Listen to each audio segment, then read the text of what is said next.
It is never too early to invest in your kid's future. I'm going to talk you through 3 different investment accounts that you can open for your kid, each with a particular purpose. We'll get into the details of each, but first, let me say one thing. The number one thing you can do to set your kid up for the future is to make sure that you yourself are financially stable. So before you go opening a bunch of accounts for your kid, ask yourself, do you have an emergency fund? Do you have a 401k that you're maxing out, or are you saving for your retirement some other way? And of course, have you paid off any high interest debt?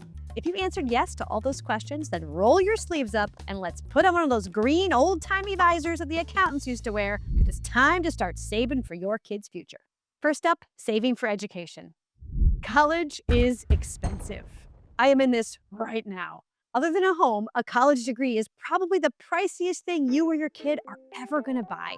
Now, fortunately, the government created a system that encourages parents to put aside money for their kids' education. They're called 529 savings plans. 529s are investment accounts that let you put some money into the stock market, and then you don't have to pay taxes on the returns, as long as you use it to pay for educational expenses. So where do you get one of these 529s? Well, they're run at the state level, and each state runs their 529 program a little differently. Here's a little fun quirk with 529s. You are allowed to shop around. Let's say you're a resident of Florida, but you like what Colorado's plan offers better. You can invest in Colorado's 529, even though you live thousands of miles away in Tallahassee. Now, there are certain exceptions to this, and you might not get the tax breaks that a resident would get, so be sure to really do your research before you decide to go with a particular plan. Also, this might go without saying, but once you put money into a 529 account, you have to invest it. If you don't want to decide the investments completely on your own, you can do what I did, and you can put it into a target date fund. That's where the 529 portfolio automatically adjusts your investment, so it's got a little more risk, but a little higher return when your kid is younger. But as your kid gets older, it automatically rebalances your portfolio, so there's slightly less risk and slightly less return. You want that money to be there when you need it, so we take less risk with it as the kids get older. I have put $200 a month into my kids' 529 every month for 17 years. As of today, I've got $49,245.48, which means I've made just about $11,000 in returns that I won't have to pay any taxes on. I am very proud of that. And it is super messed up that the cost of college has shot up so much that $48,000 won't be enough to cover her entire education. People shouldn't have to go into massive debt to afford college. Come on, we can do better. But that is a topic for a different video. Now, like I said earlier, funds in 529 plans can only be used on educational expenses. But the rules are actually pretty flexible when it comes to who can use that money and when. Let's say your kid wants to take time between high school and college. And during that year, you can still keep contributing to a 529, and the money will be waiting for them when they're ready to pick up their education. Or maybe your kid decides to go the trade school route.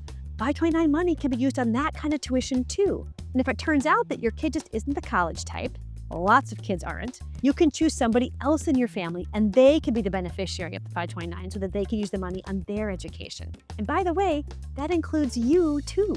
If you want to go back to school, you can treat yourself to a degree on your own dime. Way to go, Dr. Mom. Now, school isn't the only big expense that your kid's going to face in their adult life. If you want to teach your kid how to save, consider opening a Custodial Roth IRA account. Custodial Roth IRAs are individual retirement accounts, but, for kids. You can open one for your child the moment they get their first real job. You need to have income from a W-2 employer or a legit self-employment gig, like babysitting or dog walking or department store modeling or whatever. You can get custodial Roth IRAs through companies that offer regular IRAs. Just fund it with your kid's income and start investing. Now, there's a cap on how much your child can contribute in a given year. And as of 2024, that limit is $7,000. That means if your kid makes $1,500 this summer as a math tutor, they could put every cent into the custodial IRA. But if your kid makes $15,000 by beating the pants off everybody else on Teen Jeopardy, their contributions are capped at $7,000. The benefits of getting your kid into saving early are huge. Let's say your 14-year-old Jeopardy champ put $7,000 into their custodial Roth IRA today. Assuming a 7% average annual return, that $7,000 is going to turn into $147,000 by the time they turn 60. Now, let's say your kid gets a little help from the bank of mom and dad. With a custodial Roth IRA, parents can match whatever contribution their kids make. So if your kid puts $250 into the IRA each month and you match that, assuming your brainiac kid continues that pattern until age 60, they'll have just over $1.7 million saved up.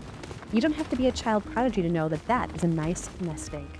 Now, while custodial Roth IRAs can be a great way to teach your kids good savings habits and about retirement, when it comes to setting them up for financial security, it's hard to beat just giving them a straight up old chunk of your wealth.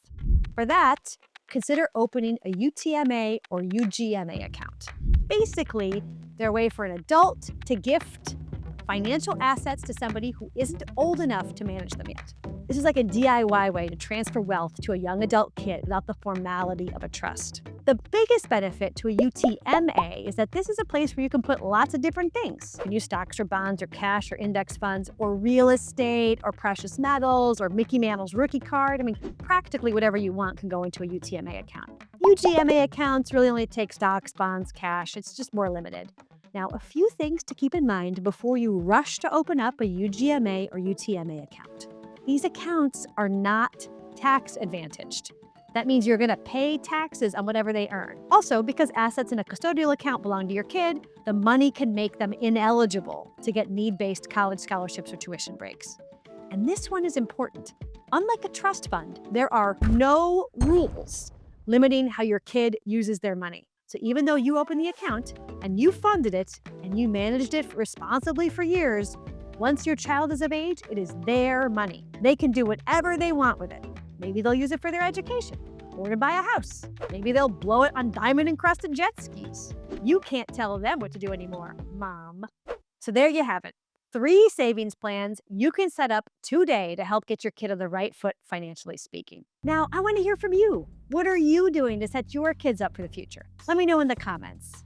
If you're looking for more info on how to prepare your kid for financial independence, check out my video on how to set your kid up for credit card success.